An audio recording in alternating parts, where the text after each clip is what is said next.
सुल्तानपुर में जिला अस्पताल में आज सांसद मेनका गांधी ने ऑक्सीजन प्लांट का उद्घाटन किया। पीएम केयर्स फंड से डीआरडीओ ने इस पीएसए ऑक्सीजन प्लांट का निर्माण करवाया है। इस प्लांट के बन जाने से करीब 200 बेडों पर मरीजों को निर्बाध ऑक्सीजन की आपूर्ति हो सकेगी। दरअसल कोरोना की दूसरी लहर में ज़्यादातर मरीजों की मौत ऑक्सीजन की कमी से हो गई थी। इसी के बाद सांसद मेनका गांधी ने यहां ऑक्सीजन प्लांट लगवाने का प्रयास शुरू कर दिया था। मेनका के प्रयास से पीएम केयर्स फंड के तहत जिला अस्पताल में ऑक्सीजन प्लांट लगने को मंजूरी मिल गई थी। बावजूद इसके इस प्लांट के लगने में देरी हो रही थी, जिसके बाद सांसद मेनका गांधी डीआरडीओ के चीफ से बात कर जल्द से जल्द यहां प्लांट लगवाने की बात कही थी। फिलहाल अब ये पीएसए ऑक्सीजन प्लांट बनकर तैयार हो चुका है। आज जिला अस्पताल पहुंचकर सांसद मेनका गांधी ने इसका उद्घाटन किया। इस ऑक्सीजन प्लांट से करीब 200 बेडों पर मरीजों को निर्बाध ऑक्सीजन की आपूर्ति होगी। तीसरी लहर से पहले इस तरह की तैयारियों को लेकर सांसद मेनका गांधी ने संतोष व्यक्त किया है, ताकि मरीजों का इलाज में कोई कोताही ना हो सके।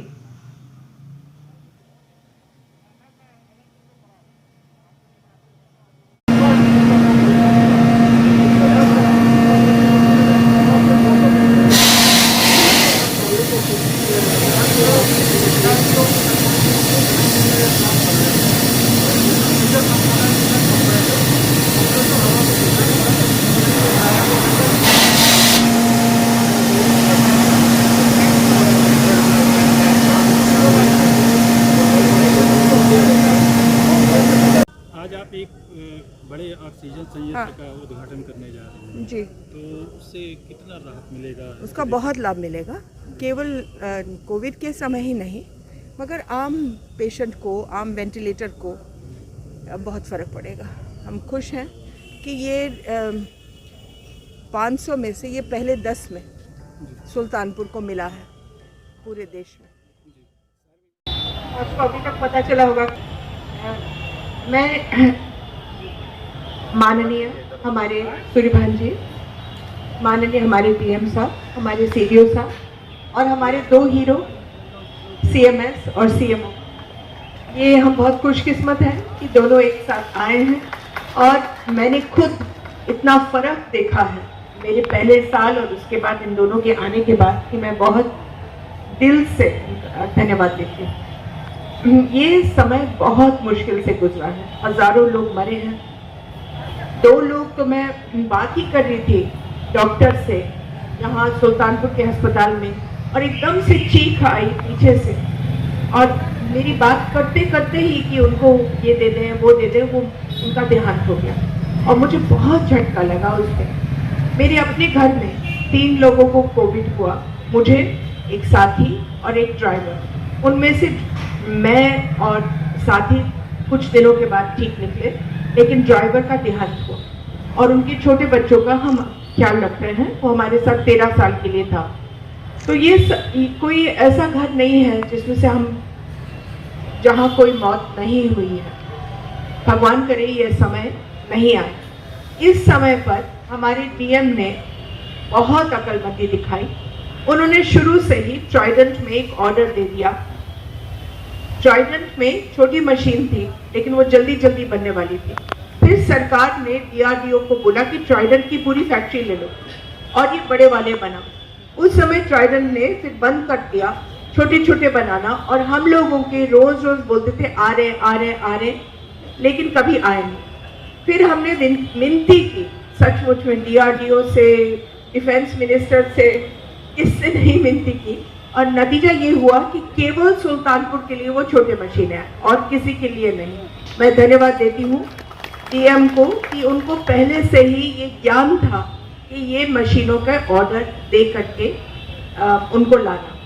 ये जो आए हैं, मैं धन्यवाद देती हूँ प्रधानमंत्री जी को कि उनके पीएम केयर्स की बदौलत हमको एक परमानेंट मशीन मिली है।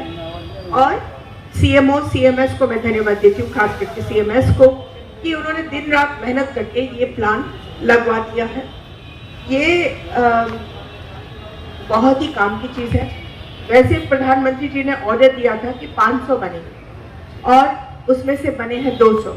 उसमें से पहले 10 में से हम एक सुल्तानपुर के लिए आए, इसके लिए मैं उनको धन्यवाद देती हूँ। ये केवल ऑक्सीजन से काम नहीं चलेगा, जरूरत पड़ेगी वैक्सीनेशन की, और दिन रात ये वैक्सीनेशन का काम चल रहा है। बहुत लोगों ने शुरू में वैक्सीनेशन को बहुत हल्का लिया, तो जब हमारी टीम, हमारे CMO CMS ने 64 कैंप्स रोज के लगाए हैं 2 महीनों से, उसके बावजूद भी शुरू में लोगों उसको हल्का लेकर के कभी 20 आते थे, कभी 30 आते। मैं खुद जब भी मैं आती हूँ तो मैं PHCs में जा करके देखती हूँ कि ये चल रहा है कि नहीं चल रहा, और मुझे बहुत बुरा लगता है कि जब पूरी टीम वहाँ बैठी है और 4 बंदे आए या 5 बंदे आए। ये मजाक की चीज़ नहीं है। अगर तीसरा कोविड राउंड हुआ तो वैज्ञानिकों का कहना है ये बच्चों के ऊपर होगा, और बच्चों के ऊपर, बच्चों की सुरक्षा देश का प्राथमिक काम है। और एक ही तरीके से ये हम इनको बचा सकते हैं, और वो है कि अगर घर में माँ बाप, दादा दादी, नाना नानी, चाचा चाची सब लोग अपना वैक्सीनेशन करवाएं, और मुझे उम्मीद है कि आप सब लोग अपना वैक्सीनेशन करवाएंगे।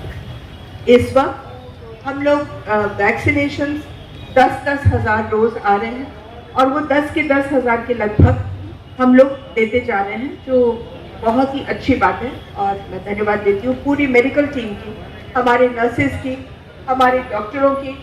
एक वक्त था कि 16 डॉक्टरों को कोविड हुआ था, फिर भी वो काम पर आए, उनका बहुत बहुत धन्यवाद देती हूँ।